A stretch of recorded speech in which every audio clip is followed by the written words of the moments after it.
नमस्कार दोस्तों, आज दुर्गा अष्टमी के दिन तुलसी के पास 9 दीपक जला देना। माँ दुर्गा प्रसन्न होकर आपके ऊपर अपनी कृपा बरसाएगी और आपको धनवान होने से कोई नहीं रोक सकता। माता की कृपा से आपकी सारी मनोकामना पूरी होगी। पूरे देश में माँ आदिशक्ति की उपासना का पर्व चल रहा है। धूमधाम से सनातन धर्म को मानने वाले लोग नवरात्रि का पर्व मना रहे हैं। नवरात्रि के 8वें दिन माता जगत जननी जगदम्बे के 8वें स्वरूप मां महागौरी की पूजा आराधना करने का विधान है, जिसे दुर्गा अष्टमी अथवा महाअष्टमी के नाम से भी जाना जाता है। इसके साथ ही नवरात्रि के महाअष्टमी तिथि के दिन तुलसी के पौधे के पास 9 दीपक जलाना चाहिए। इसके बाद उस पौधे की परिक्रमा करनी चाहिए। ज्योतिष गणना के मुताबिक ऐसा करने से घर से सभी प्रकार के रोग दोष का नाश होता है। ऐसी मान्यता है कि नवरात्रि के दिनों में तुलसी के पास अंधेरा नहीं रखना चाहिए। अष्टमी के दिन भी तुलसी जी के पास 9 दिए जलाकर और उनकी परिक्रमा करनी चाहिए। इससे घर परिवार में सुख समृद्धि आती है। धार्मिक मान्यता है कि नवरात्रि की अष्टमी तिथि पर अगर सच्चे मन से मां महागौरी की पूजा आराधना की जाए तो सभी प्रकार की मनोकामना पूरी होती है। कहा जाता है कि इस दिन जप अनुष्ठान अथवा पूजा पाठ करने से अनंत फल की प्राप्ति होती है।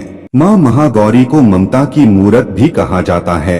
माता रानी के इस स्वरूप की पूजा आराधना करने से सभी बिगड़े कार्य संपन्न हो जाते हैं।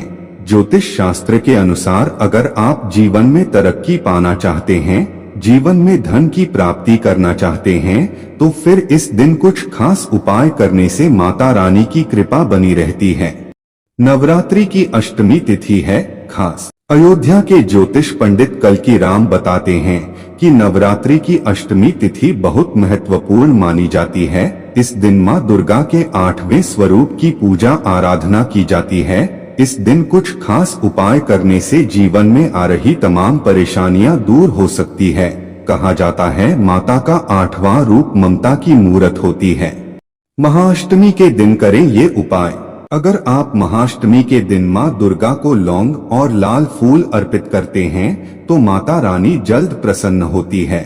ऐसा करने से जीवन में आए सभी प्रकार के कष्ट दूर होते हैं, सभी मनोकामना भी पूरी होती है। शारदीय नवरात्रि की अष्टमी तिथि के दिन मां महागौरी को लाल रंग की चुनरी में एक सिक्का और बताशा रखकर उन्हें अर्पित करना चाहिए। कहा जाता है ऐसा करने से माता रानी की कृपा प्राप्त होती है और सभी बिगड़े कार्य पूरे होने लगते हैं। इसके साथ ही नवरात्रि की अष्टमी तिथि के दिन कन्या पूजन करने का भी विधान है। इस दिन 9 कन्याओं को उनके मनपसंद भोजन करना चाहिए, जिसमें सात्विक भोजन होना चाहिए। भोजन करने के बाद 9 कन्याओं को लाल चुनरी भेंट करना चाहिए। ऐसा करने से माता रानी की कृपा आप पर बनी रहेगी। संधि काल का समय दुर्गा पूजा के लिए सबसे शुभ माना जाता है। संधि काल के समय 108 दीपक जलाए जाते हैं। अष्टमी के दिन संधि काल में ही दीपक जलाना शुभ माना जाता है। संधि काल का ध्यान रखें। विष्णु पुराण के अनुसार अष्टमी पर पूजा के बाद दिन में सोना नहीं चाहिए। ऐसा करने से पूजा का फल नहीं मिलेगा। अष्टमी के दिन हवन बिना पूजा करने की गलती ना करें। हवन किए बिना नवरात्रि की पूजा अधूरी मानी जाती है। ध्यान रखें कि हवन करते वक्त आहुति की सामग्री कुंड से बाहर ना जाए। नवरात्रि की अष्टमी पर पूरे मन से माँ दुर्गा की आराधना करें। चालीसा मंत्र या सप्तशती पढ़ते हुए बीच में किसी दूसरे से बात ना करें। ऐसा करने से पूजा का पूरा फल नहीं मिल पाता है। इसके अलावा माता की चौकी का समापन भी पूरे विधि विधान से करना चाहिए।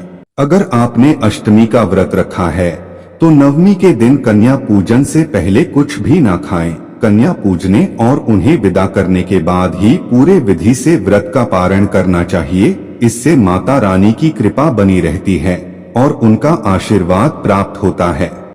अगर आपने नवरात्रि के पूरे व्रत रखे हैं तो आखिरी दिन किसी भी तरह की हड़बड़ी ना दिखाएं। कई लोग अष्टमी पर रात 12 बजते ही व्रत पारण कर लेते हैं, जो कि गलत है।